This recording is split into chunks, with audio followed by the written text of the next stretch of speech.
안녕하세요. 오늘도 사연살롱을 찾아주셔서 감사합니다. 서울에 사는 40대 여성이에요. 살면서 진정한 친구 하나만 있다면 성공한 인생이라고 하잖아요. 저희 친정 엄마만 봐도 그 말이 맞긴 한 것 같아요. 저희 엄마는 자수성가한 사업가예요. 전업주부였던 엄마는 제가 막 두 돌이 지나던 무렵 아빠가 사고로 갑자기 세상을 떠나시는 바람에 생업전선에 뛰어들게 되셨어요. 변변한 사회생활도 하기 전에 아빠를 만나 전업주부로 살아왔기에 엄마한테 사회는 전쟁터만큼 두려운 곳이었대요. 하지만 어린 딸을 키워야 한다는 절박함이 엄마를 강하게 만들었죠. 남자들한테도 힘든 공사판 막노동부터 마을버스 운전, 건물 청소까지 지문이 다를 정도로 닥치는 대로 일을 했어요. 그렇게 악착같이 벌어서 모은 돈으로 작은 청소업체를 차렸고 그게 잘 돼서 지금은 전국에 체인점을 둔 규모 있는 업체로 만드셨어요.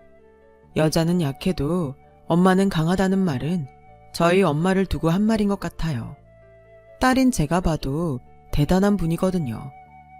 그런 저희 엄마한테는 평생을 갚아도 못 갚을 빚을 진 사람이 하나 있어요. 다름 아닌 제 시어머니죠. 제가 사연을 보내게 된 것도 바로 시어머니 얘기를 하기 위해서예요. 그러니까 저희 엄마가 제 시어머니를 처음 만난 건 국민학교 4학년 때래요. 당시 저희 외할아버지는 모 제지회사 사장님 댁에서 운전기사로 일하고 계셨는데 형편이 어려워 살 곳이 없자 사장님이 지하실에 방을 내주셔서 온 가족이 그 집에서 살게 되었대요. 사장님 댁에는 저희 엄마랑 동갑인 딸이 있었는데 그 사람이 바로 저희 시어머니예요. 두 분은 같은 국민학교를 다니면서 친해졌다고 하더라고요. 저희 시어머니는 부잣집 딸답지 않게 사는 형편으로 사람을 차별하지 않고 운전기사인 외할아버지께도 깍듯하게 대할 정도로 착했대요. 그래서 저희 엄마랑도 친해졌고요. 엄마랑 시어머니는 둘 다 형제가 없던 터라 서로 친자매처럼 의지하며 지내게 되었어요. 시어머니는 얼굴도 예쁘고 공부도 잘해서 일찌감치 명문여고에 합격한 상태였고 저희 엄마는 가정 형편상 상고에 진학하기로 결정된 상태였죠. 하지만 고등학교 입학을 한 달쯤 앞둔 시점에 시어머님네는 회사에 부도가 나는 바람에 야반도주를 하게 됐어요. 떠난다는 인사도 못하고 하루아침에 절친과 생이별을 하게 된 엄마는 그때 많이 야속했었다고 하더라고요. 그렇게 연락이 끊긴 채 10대를 보내고 아빠와 결혼해 저를 임신한 엄마는 산부인과를 찾았다가 거기서 우연히 시어머니와 다시 만나게 된 거예요. 도대체 그동안 어떻게 산 거야? 어쩜 말 한마디 없이 사라지니? 아버님, 어머님은 건강하시고? 엄마의 물음에 시어머니는 쓴웃음을 지으며 부모님 내외는 회사가 부도난 이듬해 연달아 돌아가셨고 자신은 친척집을 전전하며 살다가 현재의 남편을 만나 일찍 결혼했다고 했어요. 2년 전 첫 애를 낳았고 둘째를 임신해 병원을 찾은 거라고요. 부잣집 딸로 귀하게 자랐던 친구가 하루아침에 천의 고아가 돼서 남의 집 천덕꾸러기로 자랐다는 말에 엄마는 가슴이 무너지는 것 같더래요. 더군다나 그런 사정도 모르고 친구를 원망했으니 왜 안 그렇겠어요. 시어머니도 울컥한 건 마찬가지였죠. 친척집을 전전하며 욕설과 매질에 힘들 때마다 어머님은 그렇게 저희 엄마가 생각나곤 했대요. 너랑 같이 살 때가 내 인생에서 가장 행복했던 시절이었던 것 같아. 한순간도 너를 잊은 적이 없어. 넌 내 친구이자 자매였으니까. 그런 너한테 인사도 못하고 떠나서 얼마나 미안했는지 몰라. 지지배, 미안하기 뭐가 미안해. 오히려 내가 더 미안하지. 난 네가 이렇게 힘들게 살았는지도 모르고 원망만 했으니 말이야. 앞으로는 내가 네 친정이 돼줄게. 서럽고 힘들면 날 찾아와. 내가 친정 엄마 대신 맛있는 것도 해주고 네 푸념도 다 들어줄 테니까. 빈말 아니야. 알았지? 애 엄마가 돼서 다시 조우한 두 분은 같은 애 나란히 딸을 낳았고 이후로도 세상 둘도 없는 자매처럼 돈독한 사이를 유지하셨어요.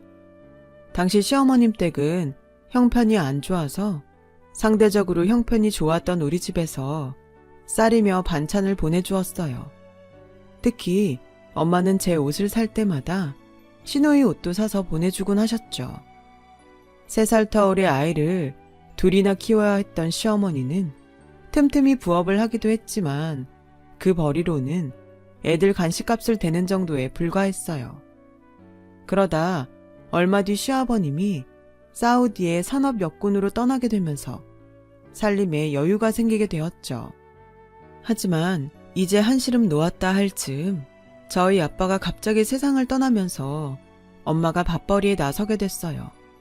이제 2돌밖에 안 된 저를 맡길 데가 없어서 걱정하는 엄마한테 시어머님은 당신이 저를 맡아주겠다고 하셨대요. 이미 애가 2이나 있는 친구한테 저까지 맡기는 게 미안했지만 당장 먹고 살 길이 막막했던 터라 눈 꼭 감고 신세를 지게 됐다고 하더군요. 시어머님은 그렇게 내리 3년을 저를 키워주셨어요. 너무 어린 때라 기억은 하나도 나지 않지만 그때 찍은 사진을 보니 남편과 시누이랑 참 많은 것들을 하고 지냈더라고요. 어머님이 혼자 고생이 많으셨죠.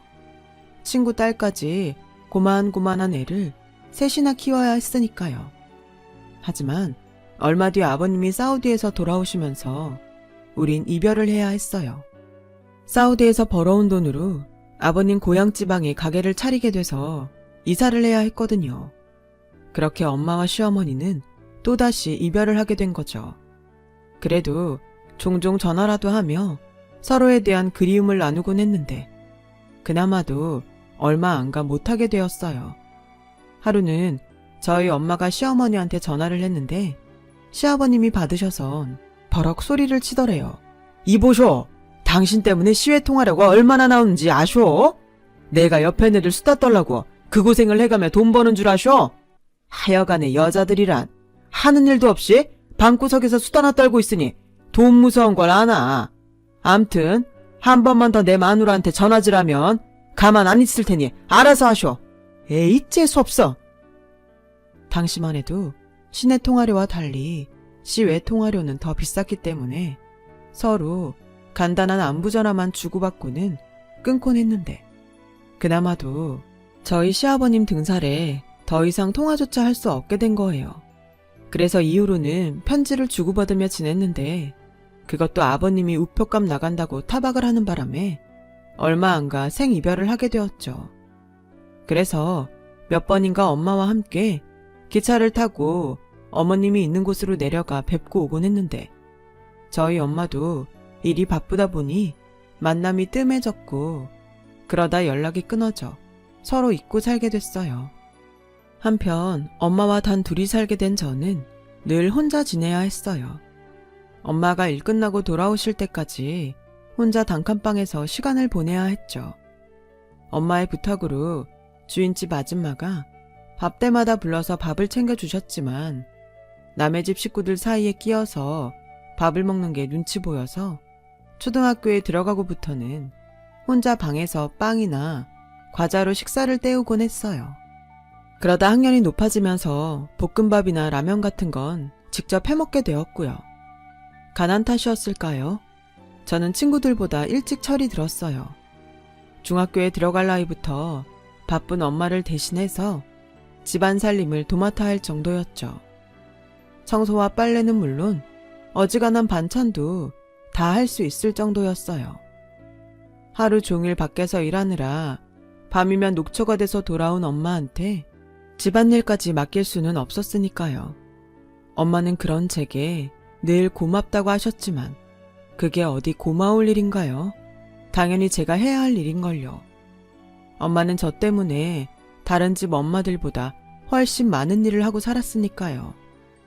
남들 다 하는 화정도 못하고 밤마다 끙끙 앓으며 주무시는 엄마를 볼 때마다 마음이 참 아팠어요.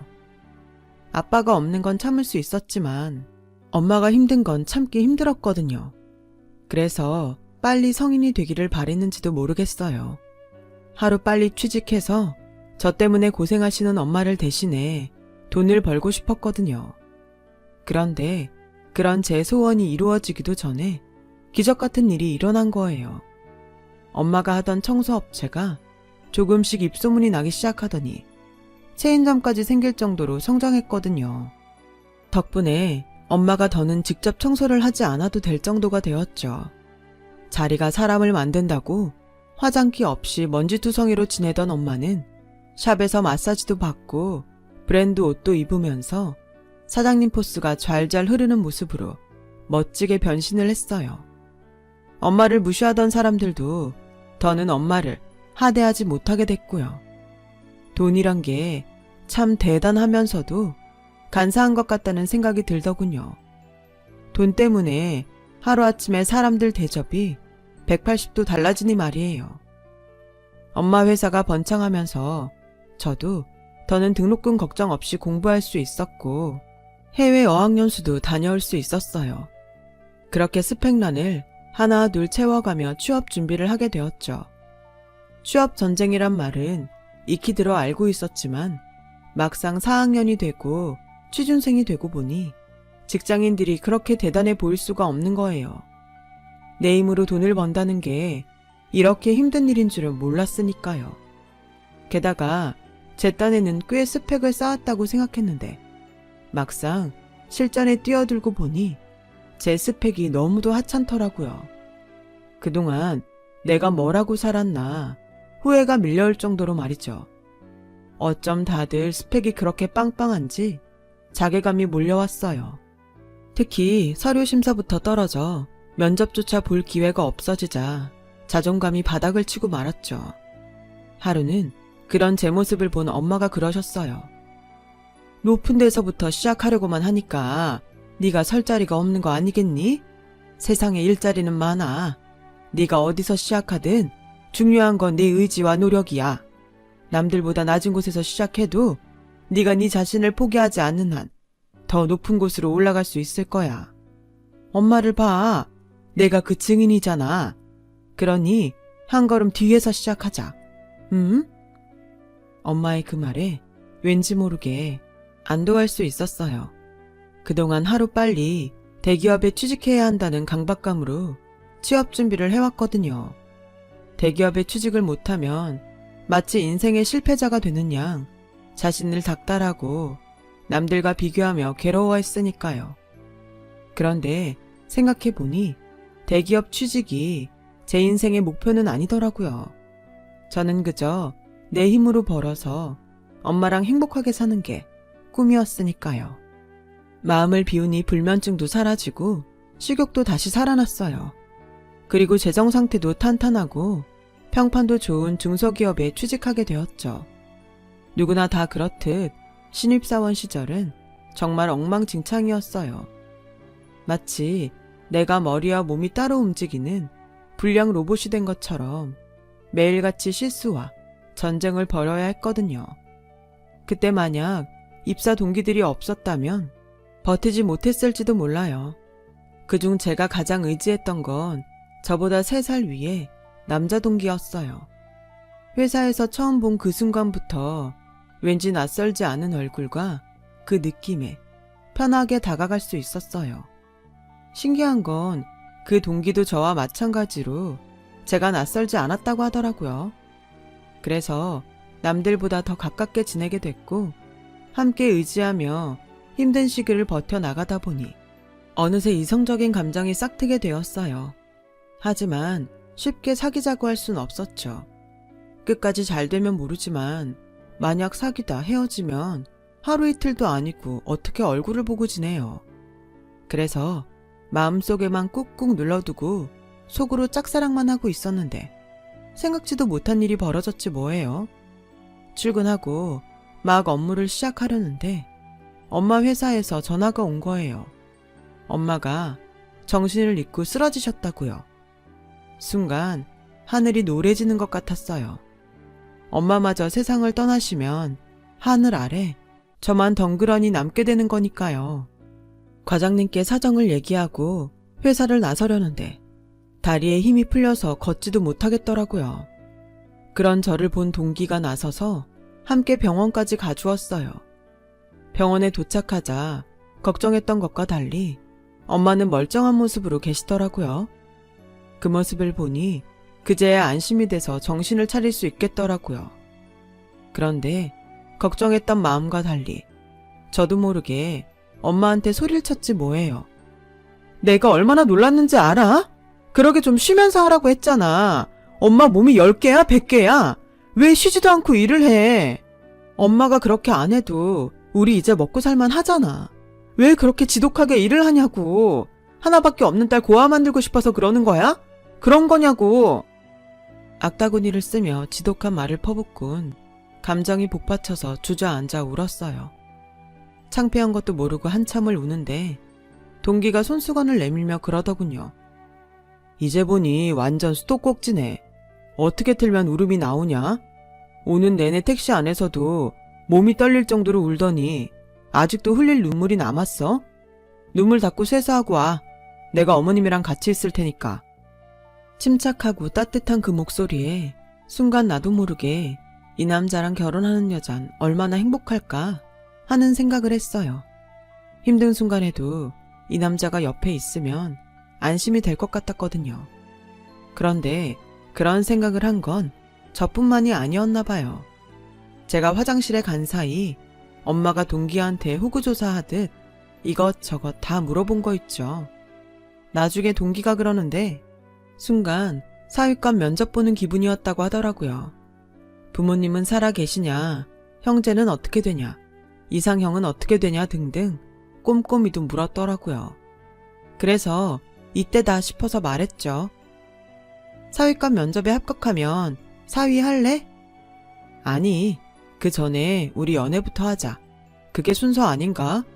그 사람을 알려면 부모를 먼저 보라더니 너희 어머님을 뵈니 네가 어떤 앤지 알겠더라.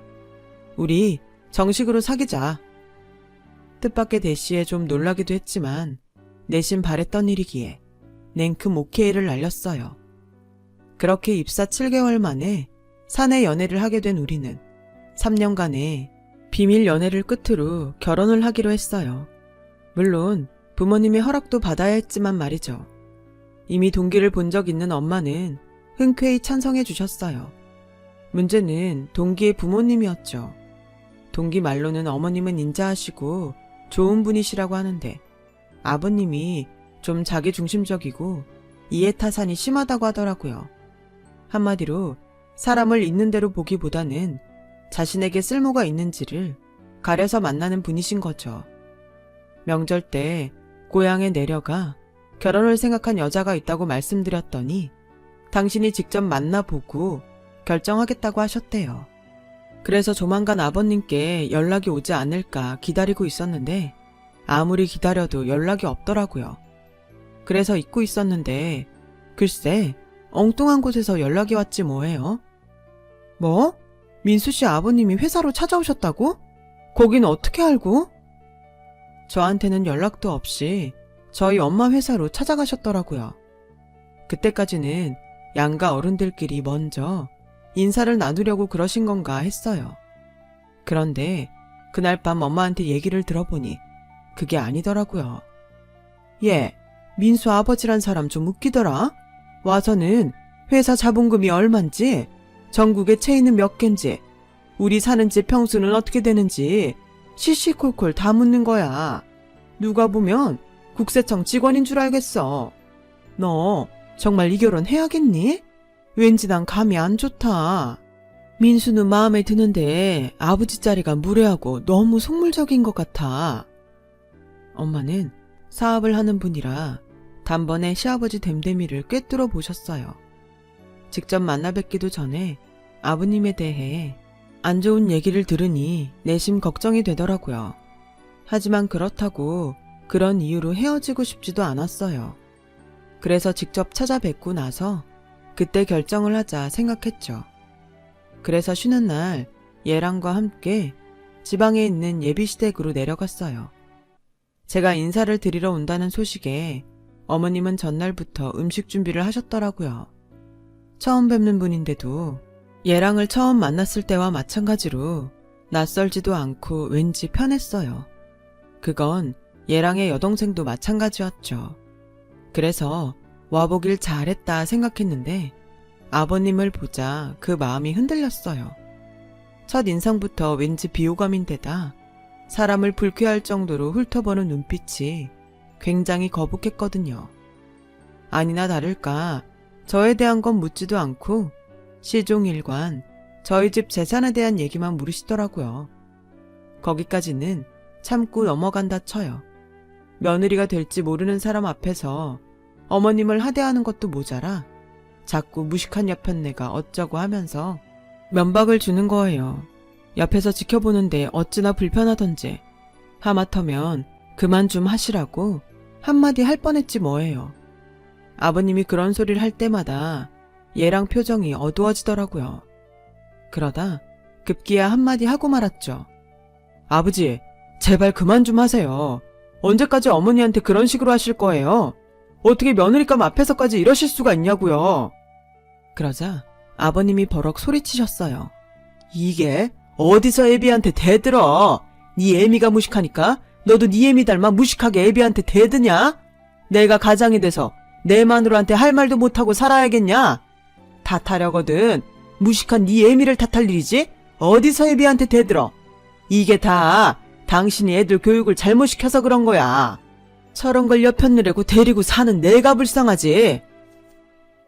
결국 아버님은 얼굴이 벌개지도록 소리를 치시곤 나가버리셨어요. 어머님은 창피함에 고개도 못 들고 주방으로 들어가셨고요. 괜히 내가 찾아와서 분란을 일으킨 건 아닌가 싶어 괜히 죄송하더라고요. 결국 다 차려놓은 밥상도 뒤로 한 채 저희는 서울로 올라오고 말았어요. 얘랑 집에 다녀온 이후로 한동안 마음을 잡을 수 없었어요.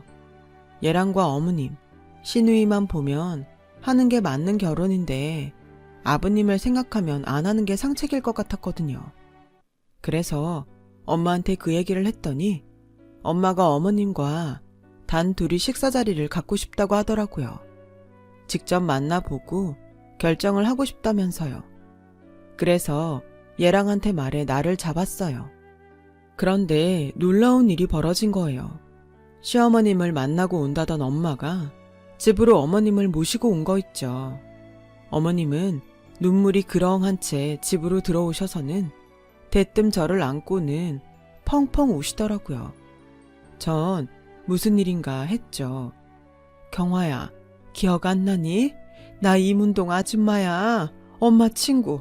너 어릴 때 우리 민수랑 민영이랑 형제처럼 자랐잖아. 아줌마가 이사가고 몇 번인가 찾아온 적도 있고. 아줌마 기억 안 나니? 솔직히 기억은 안 났어요. 하지만 엄마가 귀가 닳도록 아줌마 얘기를 했던 터라 잘 알고 있었죠.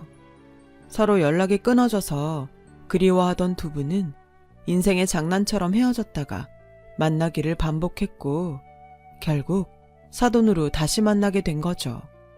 그날 밤 엄마와 어머님은 그동안 살아온 얘기를 나누느라 밤을 지새우셨고 어머님이 집으로 돌아가신 이후에도 수시로 전화통화를 하셨어요.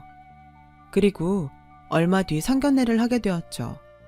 우리가 내려가겠다고 했더니 아버님이 그럴 거 없다며 서울로 올라오시겠다고 해서 강남의 유명한 한정식 집으로 장소를 잡았어요. 그렇게 상견례 날이 되었고 엄마랑 저는 늦지 않게 한식당에 도착했어요. 그런데 주차장에서 낯익은 목소리가 들리지 뭐예요? 글쎄 아버님이 사람들이 있는 데서 어머님께 손찌검을 하며 욕설을 퍼붓는 거예요. 이 여편네야, 그 여자한테 내가 돈을 달라 그랬냐, 집을 사달라 그랬냐? 공짜로 달라는 것도 아니고 돈 많은 사돈한테 사업 자금 좀 빌리자는데 그게 뭐가 어때서 타박이야? 너랑 친한 친구라며 친구 사이에 그깟 3억 빌려달란 말도 못한다는 게 말이 되냐고. 너 이날 이때까지 누구 돈으로 살았어? 나 아니었으면 고등학교도 못 나온 너 같은 여자를 누가 데리고 살았겠냐고. 고마운 줄도 모르고 어디 남편 하는 일에 토를 달고 찌랄이야. 너 사돈 앞에서 입도 뻥긋하지 마. 내가 다 알아서 할 테니까 입 다물라고. 정말 무식해도 저렇게 무식한 인간은 난생 처음이었어요. 사람들 앞에서 창피를 당한 어머님은 고개를 숙인 채 얼굴만 붉히고 계셨죠. 그때였어요. 엄마가 성큼성큼 다가가 어머님 손을 잡아챘어요. 군자야, 너 이혼해라. 앞으로 내가 너 먹여 살릴 거니까 이딴 거지 같은 놈하고 살지도 마. 내가 전 재산을 털어서라도 최고 좋은 변호사 사줄 테니까 이 새끼랑 당장 이혼하고 나랑 살자. 내가 그랬잖아. 내가 네 친정이고 네 자매라고. 그러니까 나만 믿어. 나 이제 너 먹여 살릴 힘 있어. 그러니까 이런 인간 같지 않은 거한테 이딴 대접 받지 말고 나랑 살자. 응? 그리고 당신 똑똑히 들어. 당신이 저지른 짓 이혼 사육감이야. 지금 이 자리에 있는 사람들이 네가 내 친구한테 폭력 휘두르는 거 다 봤어. 주차장 CCTV에도 다 찍혔고. 그러니까 나중에 발뺌할 생각하지 마. 네가 오늘만 이런 짓을 했겠니? 그동안 살면서 내 친구한테 손찌검 한두 번 했겠냐고. 근데 이젠 안 돼. 왜? 내가 가만히 안 있을 거니까. 너 같은 건 말로는 교화가 안 돼. 깜빵 들어가서 너랑 똑같은 놈들한테 쥐 터져가며 콩밥을 먹어봐야 그제야 아, 내가 인생 잘못 살았구나 하겠지. 내가 반드시 그렇게 해줄 거야. 너 아주 인생 개박살 내줄 거라고. 하쭈, 돈 좀 있다고 대접해줬더니 어디서 감히 까불어. 내 옆엔 내가 교육 좀 시키겠다는데 네가 뭔데 끼어들어. 그지같이 살다가 돈 좀 버니까 눈에 뵈는 게 없냐? 내가 사업 자금만 아니면 너한테 꿀릴 게 없는 사람이야. 그깟 청소업체 하나 가지고 있는 거 가지고 까부는 모양인데 그래 봤자 청소부야. 어디 되도 않는 게 까불어. 그리고 네가 뭔데 내 마누라한테 이혼을 해라 말아야. 위자료로 한 3억 주면 모를까. 난 이혼 절대 안 해줄 거니까 알아서 해. 그때 마침 식당 주인의 신고를 받은 경찰이 왔고 저희 엄마가 자초지종을 설명하자 경찰이 아버님을 차에 태워 관할 파출소로 데려갔어요.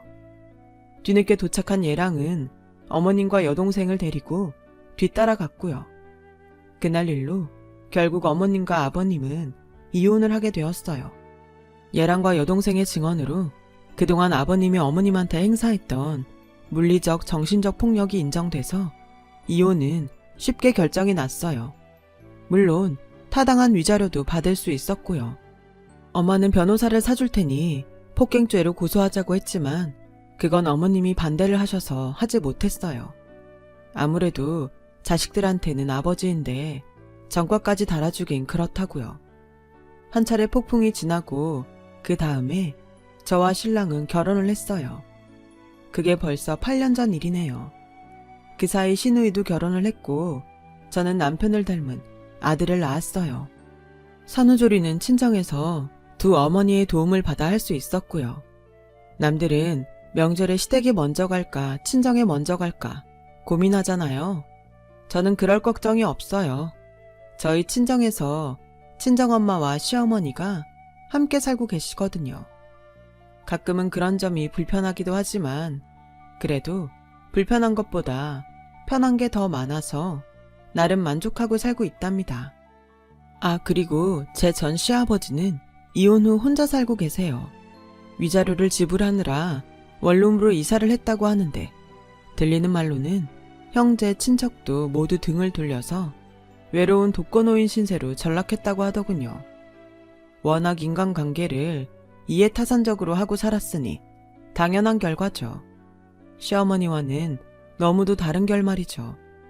그래서 선한 끝은 있어도 악한 끝은 없다고 하는 모양입니다. 지금까지 제 사연을 들어주셔서 감사드려요. 항상 건강 조심하시고 기분 좋은 하루 되세요. 여러분, 사연 댓글에 응원과 현명한 조언 부탁드려요.